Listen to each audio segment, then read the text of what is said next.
So this is going to be a debunk of a debunk. So basically, Flowrider hit me up on a comment section telling me that, you know, I deny evidence and that somehow makes me a liar or dishonest or something along those lines. Doesn't really matter regardless. He left a link in this comment. So I thought I'd check it out. It's his 1 minute debunk of flat earth. So I thought, okay, I'll watch it. I watched it, checked it out. I thought, okay, I'll debunk this. But then I remembered that not long after I got into flat earth, I was in a debate. And I remembered a similar kind of subject. So yeah, I thought, instead of me debunking it, you know, because I'm a stupid flat earther, I'm biased, I misunderstand, I misrepresent, I don't understand things, I got Dunning-Kruger, I got cognitive dissonance, blah, blah, blah, you know, all that good stuff. That instead of me debunking it, I'll let Glober debunk it. So we're going to go Glober v Glober. And you can decide who's right and who's wrong. So yeah, let's take a look at his 1 minute debunk. Debunk of flat earth with towing tanks. They're used to pull model ships through a long water tank with a crane that is rolling along on a set of rails. And those rails have to be very precise, so the ship is pulled evenly through the water. And when constructing these, the Earth's curvature has to be taken into account.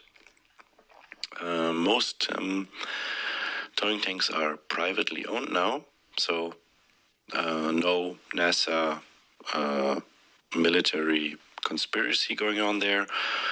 So yeah, that's just another proof that flat Earth doesn't hold water. So you notice he says proof there. But it's not a proof because somebody's about to disagree with you and, you know, debunk you. And I'm not sure actually who the Globers are going to disagree with. I'd say it's a tough call because, I mean, if we go to your diagram, I mean, you have a diagram, you have equations, you know, you got mathematics. So are they going to agree with you or are they going to agree with this other Glober?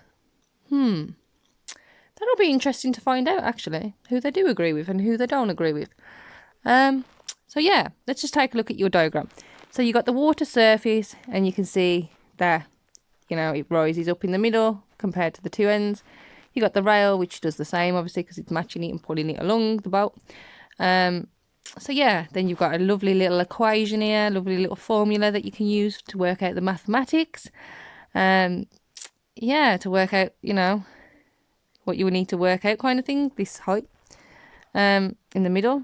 So basically, for the length of a tank that has 300 metres, it's 1.8 millimetres higher in the middle than it is at the ends.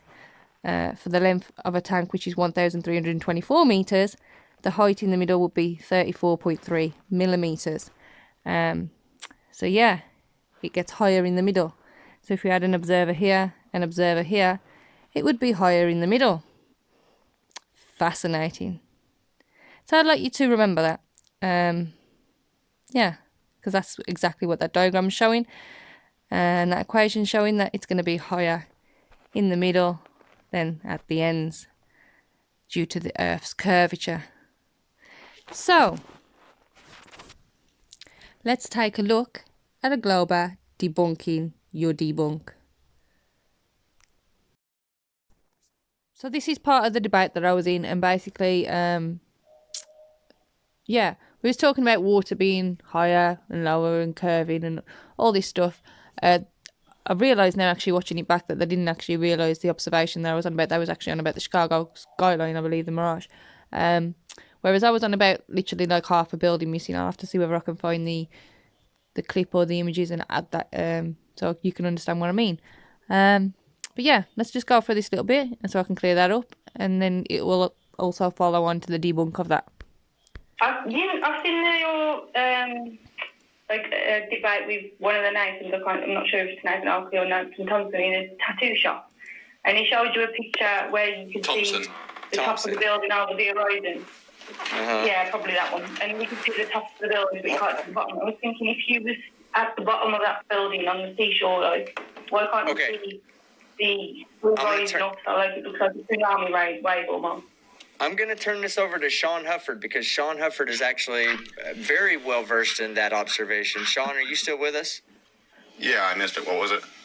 She's asking about the dunes observations where you can see the tops of the buildings but not the bottom. Oh, Right, you're talking about you're talking about the view of the Chicago skyline that he showed. Jay Tolan's observations, I think, is the guy's name. The Is that whole what you're it's a talking about, mirage Rachel? thing, right? Yeah.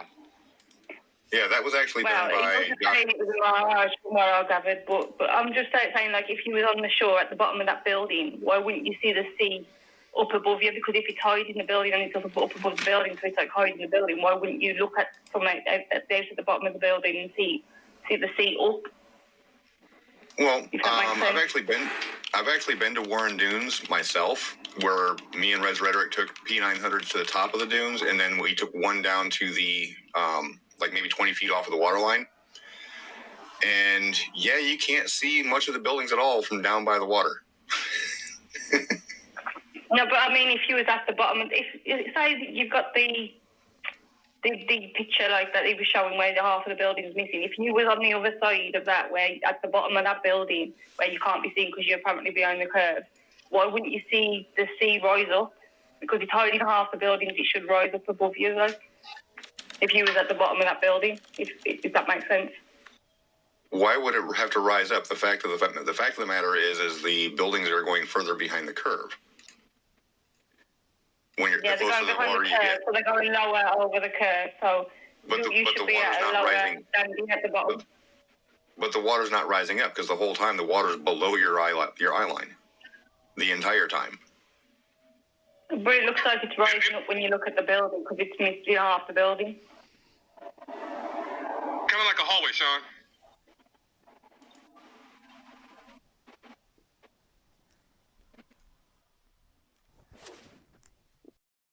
Okay, so this is basically like the kind of image that I was talking about. It was like you had the sea and then you had like a big tall building like that and it was blocked off by the sea at the bottom. So what I'm trying to say, or what I was trying to say, was that if you're at the bottom of that building, at the very bottom, on the ground, and you was to look at this sea here that we can see, how is the water not going up for that person? Like, let's try it again. Let's try explaining it this here. So we have a boat here. So obviously you can see the boat's there and then it goes over the horizon and apparently behind the curve. So now imagine you're on that boat over here, the one that's behind the curve, and imagine you're at the very bottom of that boat. Now if you was to look to this horizon that we can see here, if you was to look to that, how is it not going up from that person? If it's going down to that person the way that we're looking at it, then how is it not coming up from that person towards us? In which case it would be going up from them towards us. They're going downy. So therefore, if they was to look to this horizon that we're looking at, they should have to look up because they've gone down. But you trying to say that that doesn't happen like that. Maybe because it's not Earth curve and actually is actually just perspective. Or flare perspective or whatever you want to call it. But that's essentially what I meant. Something like this. Like, but it was more extreme than that. It was like half the building missing, and if you was like on the floor, on the ground, you'd have to look up to that horizon line. Because you're below it. So therefore you have to look up to it. Because you're below the horizon line, you would have to look up to the horizon line. Because you're below it. Unless the horizon is not really real.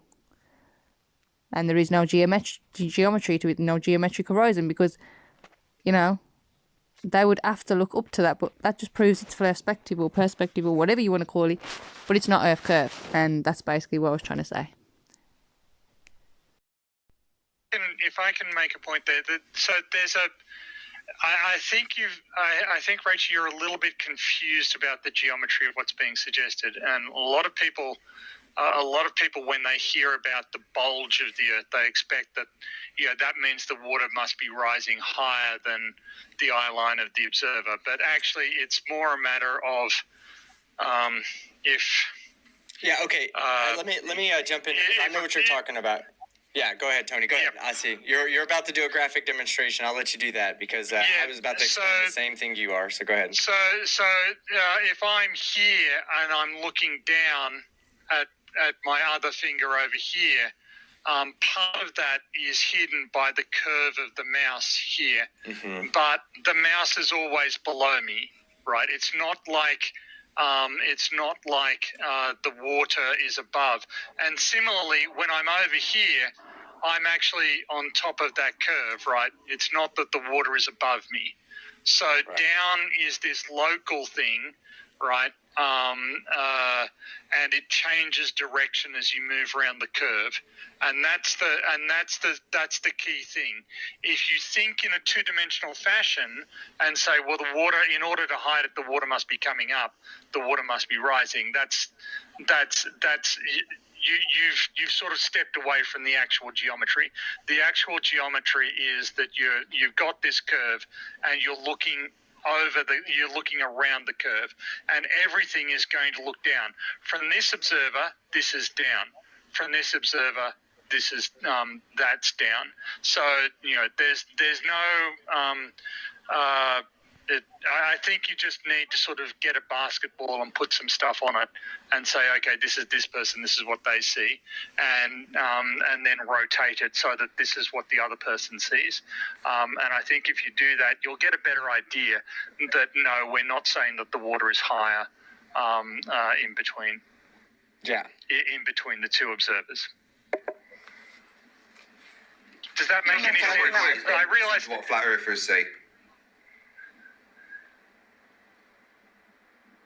I missed that. What was that? What did you say, Fight? I think I was just pointing out that the problem is all the flat earthers spout these things like, oh, there should be a bulge of water, blah, blah, blah, and it muddies the water of what the actual truth of the matter is. Don't listen to what the flat earthers are saying. Actually think about it from, for yourself, and then try to, on a basketball or something, rather than just listening to flat earthers parrot things like, oh, there should be a bulge of water in the way, because they don't know what they're talking about. Yeah, it broke my brain when you said that water rises like the head. Yeah.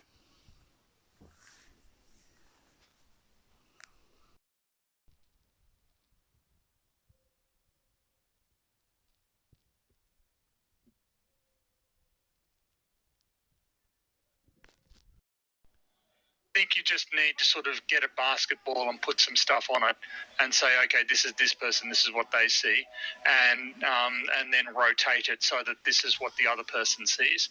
And I think if you do that, you'll get a better idea that, no, we're not saying that the water is higher in between. Yeah. In between the two observers.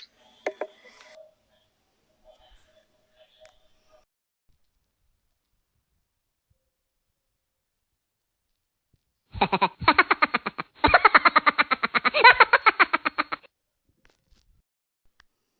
broke my brain when you said that water rises like the head.